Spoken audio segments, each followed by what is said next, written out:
100 rejections. That's how many investors told Melanie Perkins her idea was worthless. A design tool that anyone could use? Nobody believed it would work. But Melanie didn't stop. Today, that worthless idea is called Canva, and it's worth $40 billion. This is the story of how she built it. It all started in Perth, Australia, in 2007. Melanie Perkins was a 19-year-old university student teaching other students how to use design software. And she noticed something everyone else missed. The tools were terrible. InDesign, Photoshop, Illustrator, they took months to learn. She thought, what if design could be as simple as dragging and dropping? Her first attempt wasn't Canva. It was a company called Fusion Books, an online tool that let high school students design their own yearbooks. It was simple, drag and drop, no design skills needed. And it worked. Within a few years, Fusion Books became the largest yearbook publisher in Australia. But Melanie wanted more. She wanted to change how the entire world designs. In 2010, she flew to Silicon Valley with nothing but a pitch deck and a dream. Investor after investor turned her down. The market's too small. Adobe already owns this space. You're too young. She heard every variation of no that exists. Over the next 3 years, she was rejected over 100 times. But here's what those investors didn't understand. Melanie wasn't trying to compete with Adobe. She was going after a completely different market. The billions of people who needed to design things but had zero design skills.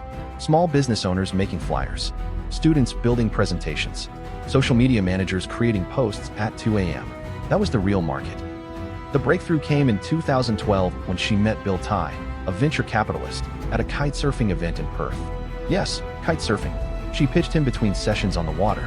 Tai was intrigued enough to introduce her to Lars Rasmussen, one of the co-creators of Google Maps. Rasmussen didn't just invest. He became Canva's technical advisor and helped recruit the engineering team that would build the platform. Canva launched in August 2013. The concept was radical for its time. A web-based design tool with thousands of templates, a simple drag-and-drop interface, and a freemium model. You could design a professional-looking poster in 5 minutes with zero training. Within the first month, 150,000 users signed up. Within 6 months, it was over 1 million.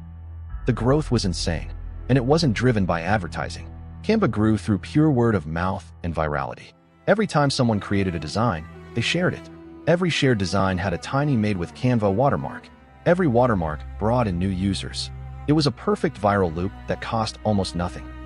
By 2015, Canva had raised $60 million and had over 10 million users. But Melanie made a crucial decision that most startups get wrong. Instead of chasing only enterprise clients, she doubled down on the free tier.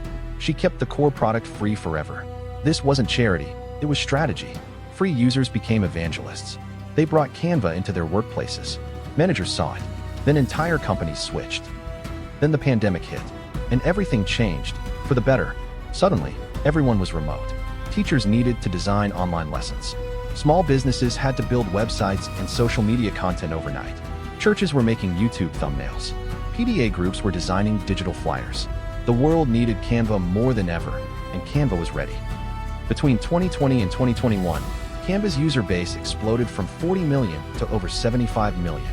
Revenue crossed $1 billion annually. The valuation hit $40 billion. Melanie Perkins, the girl who got rejected 100 times, was now leading one of the most valuable private companies on the planet, at 34 years old. But here's what makes this story truly remarkable.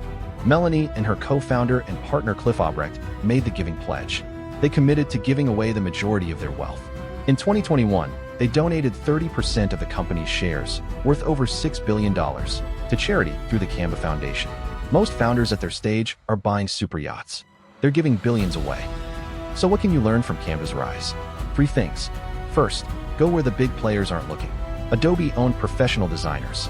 Melanie went after everyone else, and that market was 1,000 times bigger. Second, persistence beats talent. 100 rejections didn't kill Canva. They refined it. Third, make your product so good that users can't help but share it. The best marketing is a product people love. Today, Canva has over 170 million monthly users across 190 countries. It generates over $2 billion in annual revenue, and it still starts at free. 100 rejections, one idea, $40 billion. The question isn't whether your idea is too simple. The question is whether you have the persistence to survive the first 100 no's. Because Melanie Perkins did.